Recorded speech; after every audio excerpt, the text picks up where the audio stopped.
Welcome to my classroom.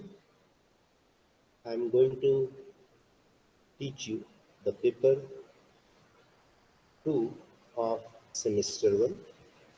The title of the paper is Electrostatics, Time Varying Field and Electric Currents.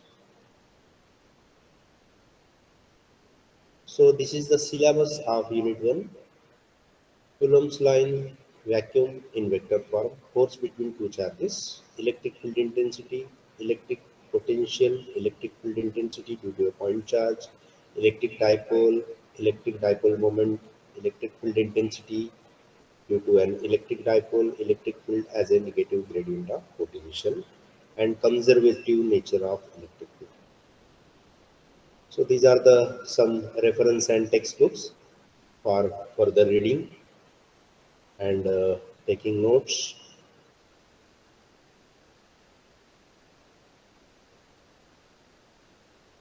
So here the Coulomb's law in vacuum in vector form. That is what we have to study.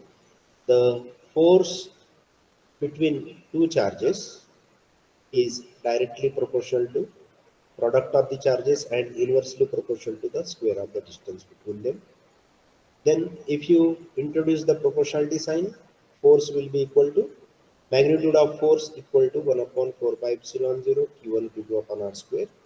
So this is the magnitude of electrostatic force, where epsilon 0 is called the permittivity of phase space.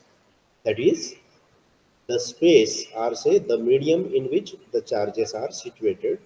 And here this formula shows the magnitude of force only, and its unit is Newton.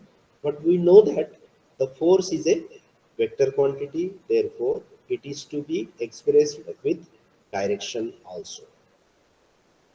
Again, epsilon 0 is equal to 8.85 into 10 to the power minus 12 Coulomb square per Newton per meter square.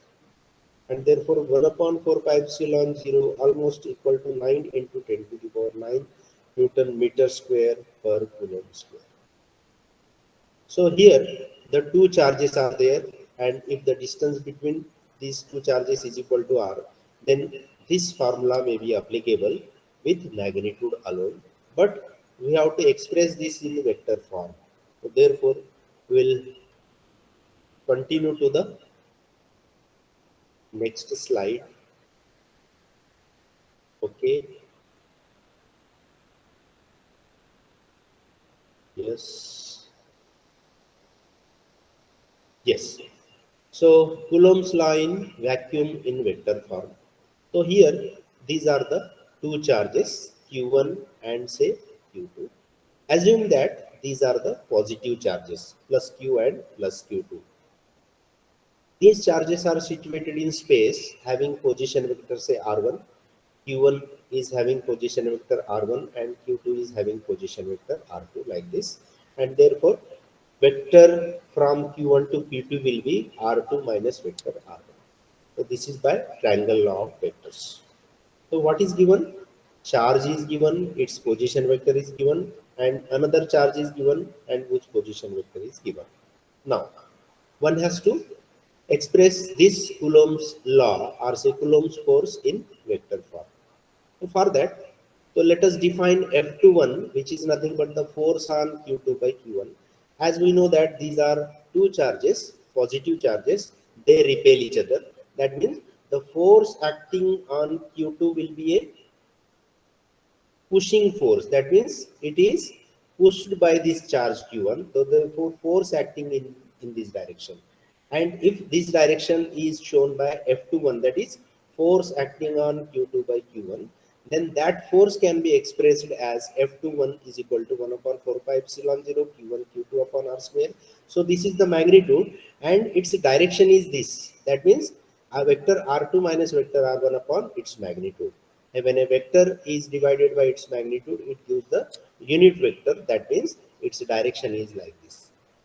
So here, this is the expression of F21, that is force acting on 2 by 1.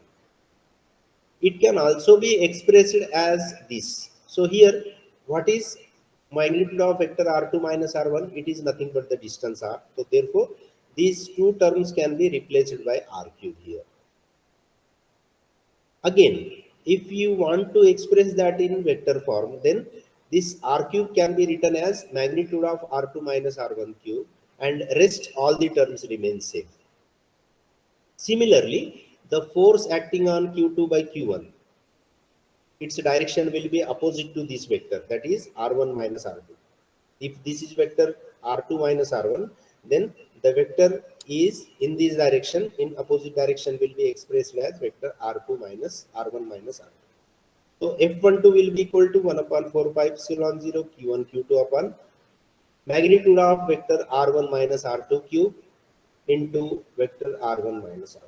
So here this magnitude of R1 minus R2, magnitude of vector R2 minus R1 and R, these are equal because their magnitude is same.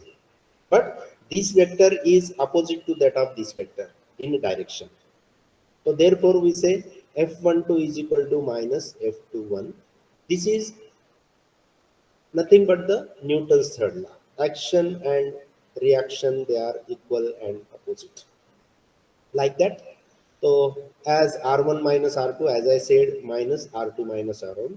So F12 is equal to minus of F21. So this is how Coulomb's law can be expressed in vector form. But if the medium is different, then the epsilon 0 can be replaced by simply epsilon, where epsilon is called the permittivity of that particular medium. So let us talk about this.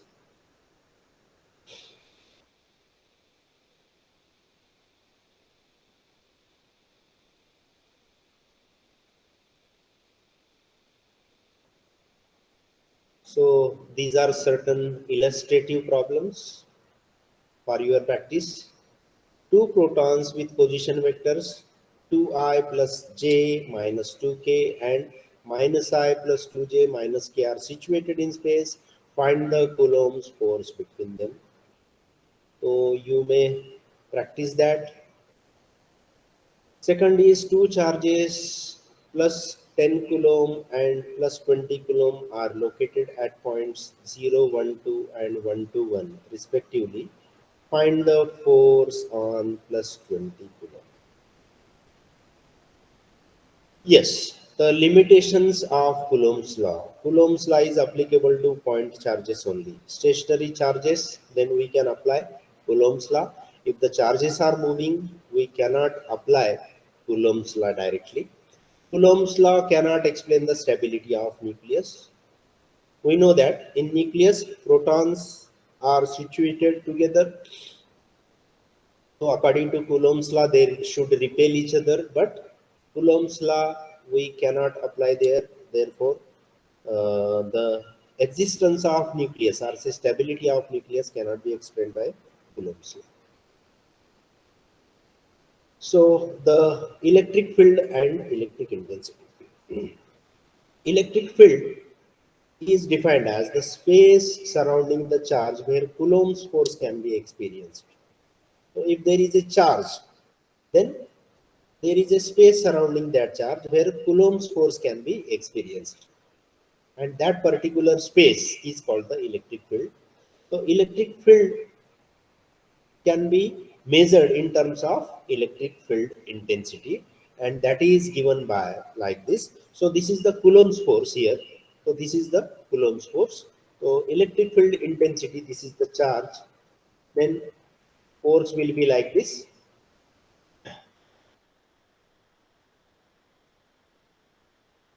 Yes, okay.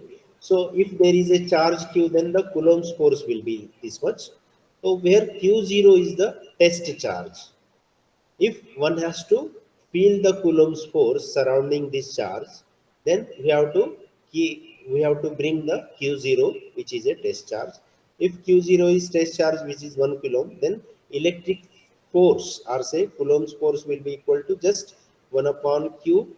Q0 is equal to 1. Therefore, this can be expressed like this. And this force per unit charge.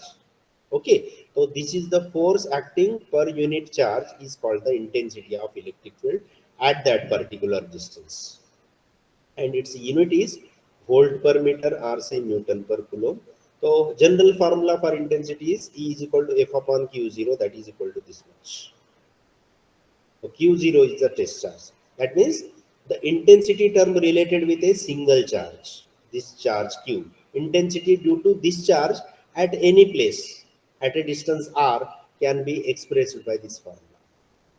So at a particular point where test charge should feel the Coulomb's force, and that test charge will be equal to 1 Coulomb, then that force experience is nothing but the intensity of that electric field. Okay, thank you so much. Let us stop here. We will continue with the next topic in the next lecture. Thank you.